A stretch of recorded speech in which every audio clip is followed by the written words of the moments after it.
વલ્લીથી સમાચાર મોડાસા 4 રસ્તા પાસે કોમ્પ્લેક્સનો પેરાફિટ ધરાશાય। પાલિકાના ટાઉન હોલ કોમ્પ્લેક્સમાં જર્જરિત બાંધકામ તૂટી પડ્યું।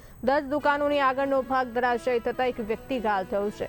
ઘટનાથી વિસ્તારમાં અફરાતફરીનો માહોલ છે। લોકો મોટી સંખ્યામાં ઘટનાસ્થળે ઉમટી પડ્યા છે।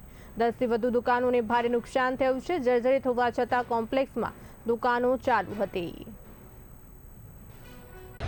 આજે મોડાસાની અંદર एक एवी दुर्घटना बनी है। जूनू मोड़ासा नगरपालिकाનું शॉपिंग सेंटर હતું એમાં અને એનાથી જે ઉપરનો માળ છે એમાંથી અમુક ભાગ તૂટી પડ્યો છે અને એનાથી કેટલાય લોકો ઘાયલ થયા છે। પરિસ્થિતિ બહુ નાજુક છે। આ આખા મોડાસાની અંદર આવી કેટલીય બિલ્ડિંગો એવી છે કે જે જર્જરિત હાલતમાં છે અને ચોમાસું ભરપૂર આવશે અને ખરાબ રીતે વાવાઝોડું આવશે ત્યારે આમાં કેટલીય જાનહાનિ થાય એવી છે। નગરપાલિકાએ જ્યારે આ ધંધો કર્યો, નગરપાલિકાએ જ્યારે આ શોપિંગ સેન્ટર ઊભા કરાવ્યા ત્યારે એની કોઈ પાર્કિંગની વ્યવસ્થા નહીં, કોઈ પણ પ્રકારની એમાં જાંચ ના કરી અને બિલ્ડિંગો તાણી બાંધ્યા છે। એમાં લેતી થઈને બહુ ભ્રષ્ટાચાર કરેલો નગરપાલિકા